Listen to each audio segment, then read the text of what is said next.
Hey guys, Shadowz here. Welcome to the complete beginner's guide to Gears of War 4. Over the next few minutes for the rest of this video, we're going to be taking a look at everything from covering the basics to weapons, game modes, and as well a whole lot more of tips and tricks here and there to help you get the right start playing and improving straight away.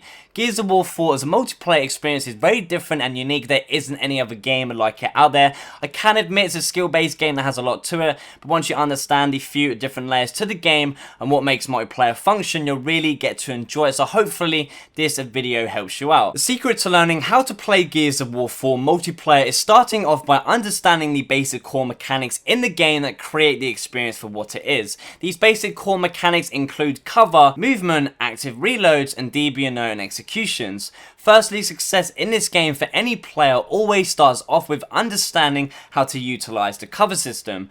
Being a cover-based shooter, the cover system is a huge important part of the game as it allows you to use your surroundings and the environment to your advantage in many different situations. The idea of cover is to give your enemies as small of a target as possible so you can stay alive longer. Cover can be used in a numerous amount of ways, as you can use it to regain health after you have taken damage, which is indicated by the glowing red Gears omen on your screen. Cover can also be used for offensive plays too during combat by using cover to protect yourself from taking damage as you go up against enemy players. Then finally, cover can also be put to use as a safe way to get around the map using movement.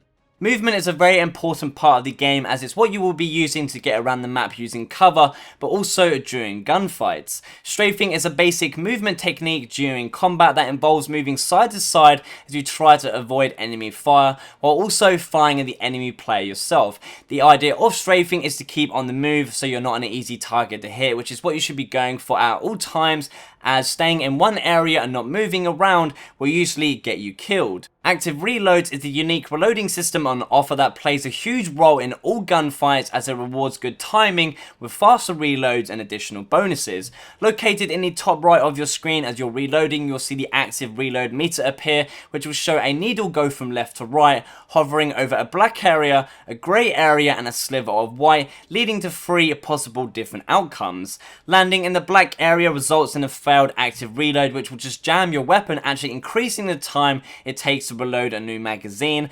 Landing in the grey area results in an active reload, allowing you to reload slightly quicker than letting the weapon reload itself. Then lastly, landing the needle on the sliver of white is called performing a perfect active reload, which not only speeds up your reload but also earns you weapon specific bonuses, which usually results in an increase of damage, which does wear off after a certain amount of time has passed. DB&O or down but out is a term to describe once a player has taken enough damage to enter a down phase where they can be revived and brought back into the game. DB&O enemies are also vulnerable to executions that are fun to perform, but most of the time will just get you killed. However, one execution that is very useful at all times is the meat shield. Meat shields are a great execution to perform regularly as they allow you to use the enemy player's body as a shield that takes a certain amount of damage, not affecting your health at all. Gears of War 4 has a unique take on weapons, being they are like characters. They are all unique, having different roles to play in the game that have their own advantages and disadvantages. The weapons are separated into different categories, being loadout, then map-based pickups known as secondary weapons, power weapons, and even heavy weapons, while there is an exception for the Nasher shotgun. Being a cover-based shooter that is designed on the emphasis of close-range combat and the movement being so fast-paced, the Nasher being a shotgun ties in perfectly with the game itself and is a weapon that new players should learn how to use as quickly as possible because you will be using it a lot of time. The Nasher shotgun can perform a range of different skill shots, but the 3 basic shots that you should be starting off with and using together include the pop shot, hard aim, and blind fire. Popshotting is when you briefly aim then fire right away in quick succession, which is what a lot of players use most of the time as it allows you to be accurate while still being quick and on the move.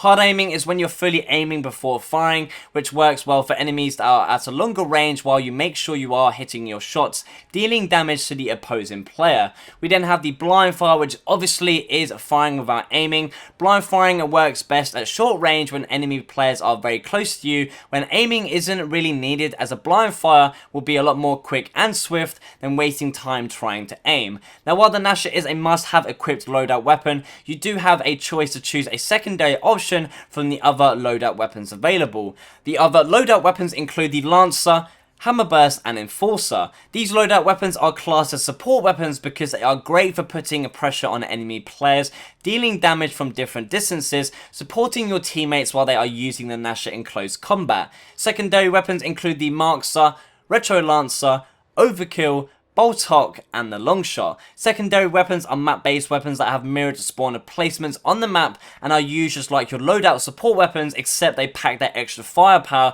which comes in very much handy, especially if the enemy team doesn't have one in their control. Power weapons include the M-Bar, Torque Bow, Drop Shot, Boom Shot, Frag Grenades, Incendiary Grenades, and Shot Grenades. Power weapons are located closer to the middle points of the map as they can quickly change the momentum of any game and should be used to either take out multiple enemies or gain control of a certain area of the map. The last weapons category we have is the heavy weapons that only include the Buzzkill, Tri-Shot, Salvo, and Mulcher. Heavy weapons are the strongest weapon class, offering a lot of damage but at the cost of moving a lot more slower, which is the reason why they aren't as popular with a lot of players during a game. Heavy weapons can easily finish off a lot of enemies, even the entire team, but do leave you vulnerable using them, so it all comes down to the game you're in and if you want to try and risk using them. Gears of War 4 has 8 base game modes: Team Deathmatch, Dodgeball, King of the Hill, Arms Race, Guardian, Warzone, Execution, and Escalation, which are all fairly simple and easy to learn how to play. These game modes are separated into different playlists, being core and competitive. Execution and Escalation are part of the competitive modes, while everything else falls into core modes. The key differences between the two is the competitive weapon balance tuning, which includes the following: lower damage across all weapons, no auto-aim but bullet magnetism still active, higher damage bonus for a perfect active reload, harsher penalty for failing an active reload, and longer time between active reloads for power weapons. Now that we've talked about the basic mechanics, weapons, and game mode weapon balance, we are going to be finishing off this beginner's guide video with some general tips and tricks that should help you become a better player. First up, let's talk about right hand advantage. If you take a closer look at the character model in game, you will notice the weapon by default is held on the right side,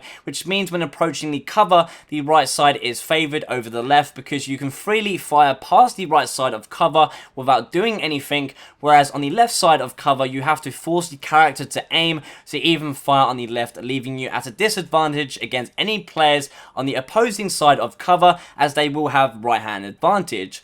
Right hand advantage is something you should be consistently thinking about as you get into gunfights around cover, because if you push enemies on the right side forcing them to take the left, you should win each gunfight most of the time.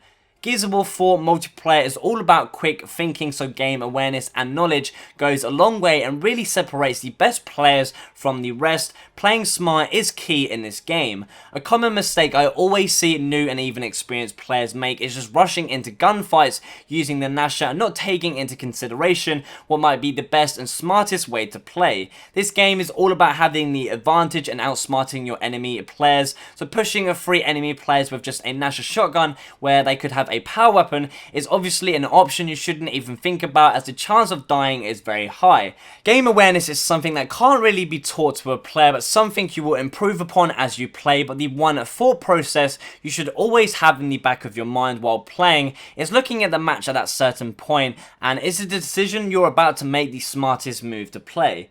Sensitivity is very important in Gears of War 4 because it is a third-person shooter where your control over your character determines how well you can perform in-game. Making sure you have the perfect sensitivity can be a decider for whether your aim is on point or you're shooting all over the place. As you're playing, if there is ever a chance that something doesn't feel right with your sensitivity and it feels off, don't think twice, immediately either change it up or down by even one until it feels correct. Sensitivity all comes down to personal preference, so it might take a little while to find what's best for you.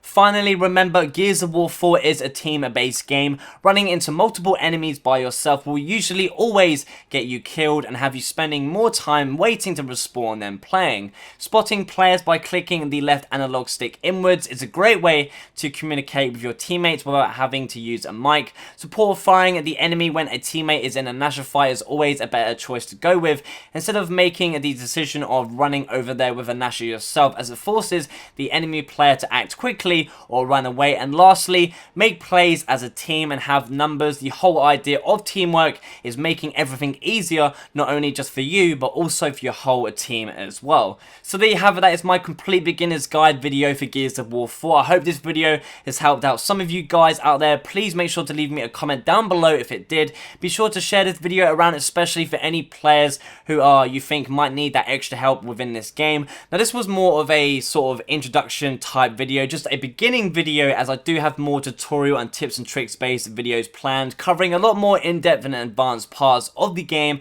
so expect to see those in the coming future. Give the video a thumbs up and share if you enjoyed it, subscribe if you aren't already. Thanks for watching, and as always, I shall see you on the next one.